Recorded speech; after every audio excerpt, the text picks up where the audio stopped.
photojournalism, composition is the arrangement of all of the elements within inside the frame of an image.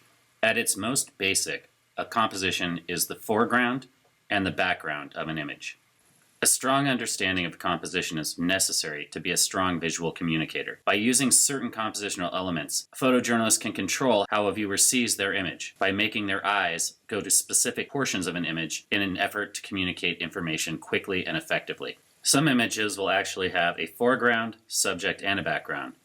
In this picture of the Obama family on stage shortly after he won the election, we have American flags slightly out of focus in the foreground. The family is the focal point of the image, and the background are some additional American flags that are also out of focus.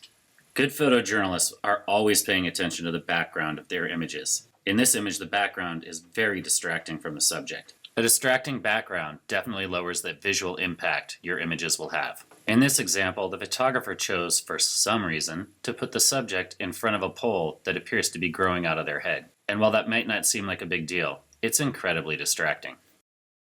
Framing is using elements in a scene to surround the subject you are looking to draw the focus to. It could be architecture, natural elements in a setting, or even other elements similar to the one you wish to draw attention to. You're using the framed elements to get the viewer to focus on a portion of the image you choose as the photographer. This photo was from the wall of vets that were at the Portland BLM demonstrations. The upside-down flags were used to frame a military veteran that was part of this demonstration. The use of the flags to frame the subject forces the eye to look at the person with the Air Force shirt on. Additionally, it's symbolic that the flags were upside down. Just because you can frame something doesn't mean you should. This is an example of framing where the skateboarder is framed by the architecture of the wall, but if this was for a story on skateboarding, it would do little to add to the story and would actually be considered distracting by many photographers. Juxtaposition is a powerful tool in a visual storyteller's toolbox. It's when you place two objects together for the purposes of comparing and contrasting. In the case of this image, a person with a giant peace sign, also holding up two peace signs with their hands, juxtaposed with a line of militarized police in full tactical gear with tear gas firing concussion grenades. Or a child playing on a weapon of war. What point do you think the photographer was trying to make with this photo? Or with this one?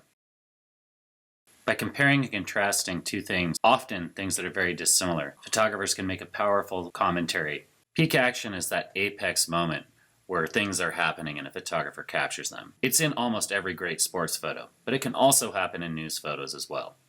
The moment a young woman realizes she's entirely too close to the waves. Eddie Adams' Pulitzer Prize-winning photo of a summary execution during the Vietnam War at the moment the trigger was pulled.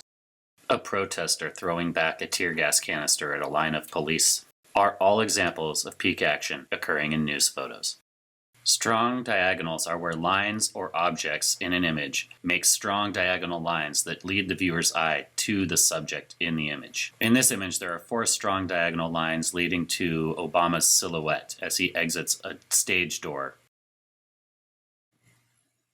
Or in this image where the store shelves make multiple strong diagonal lines leading to the child in the shopping cart in the center of the frame. Leading lines are similar to strong diagonals in that they are either lines or shapes that form lines that lead the eye to the subject or a particular area in an image. They don't have to be straight lines like diagonal lines. In this case, the 2 sets of footprints lead to a subject in the center of the frame. One could also say that the sloped curved line of the cliff might lead one's eye to the waves that are breaking on the right side of the frame. In this image, the double yellow center lines, the 2 white lines on the edge of the road, and the line kind of formed by the edge of the road itself draw the viewer's eye into the center of the frame and then curve along towards the left end until the lines disappear. Photojournalists often use leading lines and strong diagonals to guide a viewer's eye to a particular portion of a frame or to their subject. Light and shadow is the use of light and dark to direct a viewer's eye. In this photo, you most likely look at the subject in the lower right first, but then as your eye searches around the image, you might find the second subject in the left upper portion of the frame. The black creates a negative space that can cause the eye to wander and discover other things that are presented in the light. In Jim Nakway's cover photo for the Opioid Diaries for Time magazine, your eye is immediately drawn to the syringe in the forearm in the light, but as your eye looks around, you'll find the shadow of the upper portion of the body of the person that's injecting the drugs. In this image, the rays of light streaming in, captured in the smoke from industrial furnaces, lead the eye to the lower portion of the frame where you see a man silhouetted against the equipment. I'm hoping you've started to notice that a lot of photographs have more than one compositional element. So while this image definitely has light and shadow and has a silhouetted figure in it, the light itself creates strong diagonal lines. The shadows also create a V shape that lead your eye to the silhouetted figure working at the furnace. Unusual angles provide the viewer with a sense of visual drama. In this image taken straight down of a prisoner, you can almost feel the weight of the world on his shoulders. In this image, shot in a forest straight up into the trees, provides the viewer with a unique perspective that they might not otherwise get. Selective color is a great technique. It's where the image looks almost completely black and white, except for one small area or subject that is in color. This naturally draws the eye to the color, and therefore makes the subject immediately visible to the viewer. Repetition of shape is where an image has repeating shapes and patterns within the image. In this case, a bunch of bottles. But I find that repetition of shape works best when they do have repeating shapes and sometimes one thing stands out. In this case, one of the bottles still has a cork in it.